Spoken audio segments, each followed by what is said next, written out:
So as you guys already know by the title of this video is obviously not going to be very easy to talk about, and it's going to be one of the hardest things I have ever talked about on my channel. It's just a very increasingly difficult subject to discuss with anyone, and there's a very few amounts of people who I do decide to open up about this.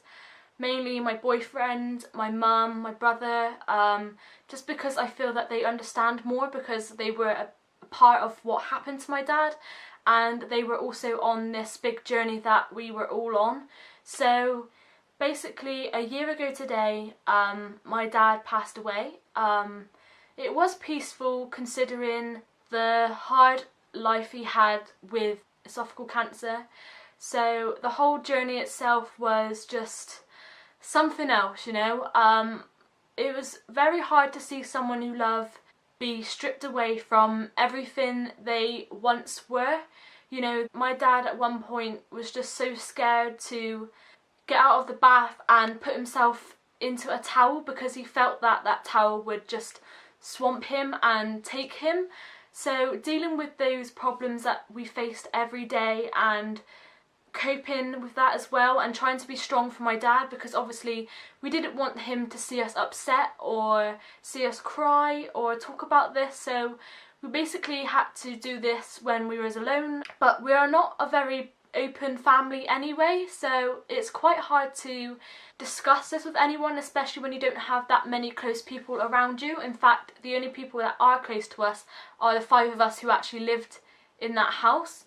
So it's kind of hard to get yourself away from the situation and just sort of step away for a couple of hours, because my dad decided to be cared for at home, and he wanted to be at home when the worst happened, just because he wanted to be in his own environment, be around people he loved, and be around the environment where he can still be ill but listen to us laugh, listen to us cry, listen to us fight. And it was just so nice that he was actually a part of that, and he wasn't just dumped away somewhere in a hospital with no one he knew or recognised or knew anything about him. So it was really nice to be a part of that experience. So I decided to leave my job in 2015 to care for my dad, as we only found out he was terminally ill during that time.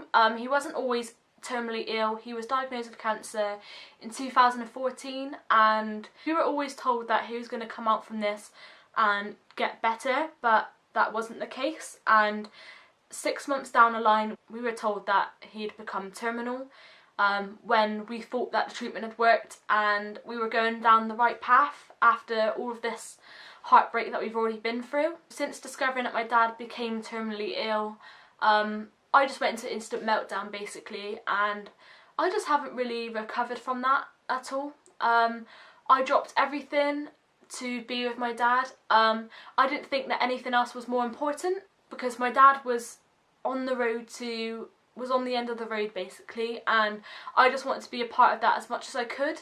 I just wanted to see him as much as I could, be around him as much as I can, and I just wanted to have that experience where I just knew everything about him, and I didn't want to miss out on anything, because any day could have been the last day that I might have seen him, and I just couldn't cope with the fact that I could have been working and come home to some bad news, or I just wanted to be free all the time so that I could help him basically, and I did.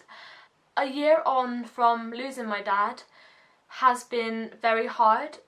It's something that I never thought I would be saying, that's for sure. I didn't know how I was going to cope without my dad for that evening, despite, you know, the rest of my life, without seeing his smile, hearing his laugh, his quirky sense of fashion, should I say. All of those things I miss about him. He was a very likeable, lovable person.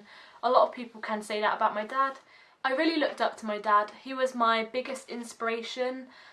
He always helped me, he always offered me advice, he was always there when I needed him, and that was the best thing about my dad. He was very family orientated. He would always do something for us. He's always putting us first over everything, to be honest with you. it does still feel like a really bad dream a year on, and yeah, I just feel like my head's in the clouds and I'm not really taking it all in as much as I probably should have or should be doing, but it's my way of coping and everyone has their own ways of coping. I'm trying my hardest not to get upset in this video because I just feel like I've done enough. I've cried so much, and if I was to cry on this video it would be hysterical. I mean, I don't just have a little cry, I have a little scream, I shout about it, I get frustrated just because he didn't deserve to go that way. And when I get upset I just feel more frustrated more than anything else. I've cried enough tears in the past couple of weeks and months and this past year to last a lifetime. So hopefully in this video I managed to not cry and just be brave and just discuss this with you as honest as I can. The urge to talk to my dad and tell him something about what happened that day, whether it's something exciting, upsetting, that urge to talk to him and ask him questions and hear his voice is just never going to go. As much as I would like to think it goes a little bit, I just don't think it will, because he was the first port of call for everything. If I was in a difficult situation that I couldn't get out of, my dad would be the first person I call, because he was the sort of person who knew how to sort everything out. He was always on the go, always there, and yeah, so the urge to call him is just never going, and that's something that I'm just going to have to learn to deal with, but it's always just going to be there, unfortunately. I am constantly looking out of windows. I would just love to see him that one more time, just in his element, just him being himself and just enjoying the small things around him. He was always over the shops, scratching away at a scratch card or scoffing a packet of sweets before he got home, before my sister ate them all. And little things like that I just miss, you know. I do feel this past year that I am losing that sense of who I am as a person. My dad was a very big part of my life, and without him I just feel like I don't have that sense of direction anymore, or that push to do things. I've just lost so much motivation lately. I don't really care that much anymore.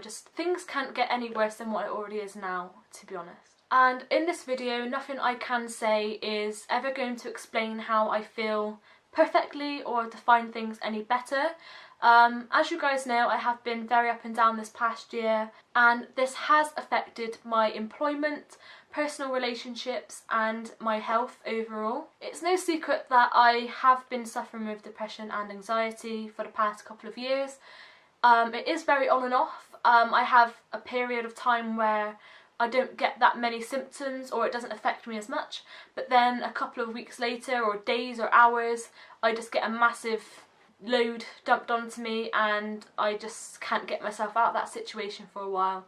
I just have to try and dig myself out of that as much as I can, using any sort of motivation or energy I have left to do so. I'm not ashamed of the fact that I do suffer with depression and anxiety. The only thing that bugs me about it is that no matter what life throws at you, depression is always in the way to make things worse. It's always in the foreground, depriving you of any bit of happiness you have left, whether that be from that month or that day. It just takes everything away from you. It just makes you into something that you don't want to be, but you have no way of escaping. Constantly battling with my thoughts, just trying to brush away that dark cloud every day is just so hard and challenging, very tiring. So approaching this day has just been very, very difficult.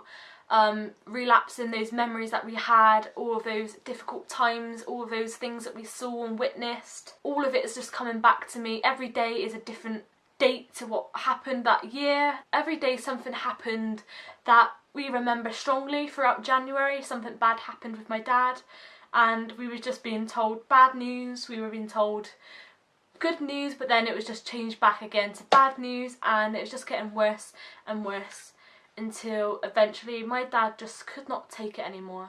It was very hard to watch someone you love just fade away.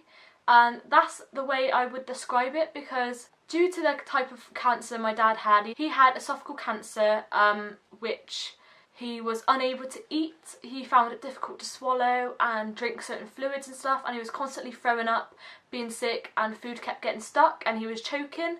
So that was very hard to watch and very upsetting to think about, especially when you're sat there with your own plate of food in front of you and your dad can't eat any of it. He just cannot tolerate it. The thought of eating it is just making him feel sick. That was just something that I wasn't prepared for out of everything.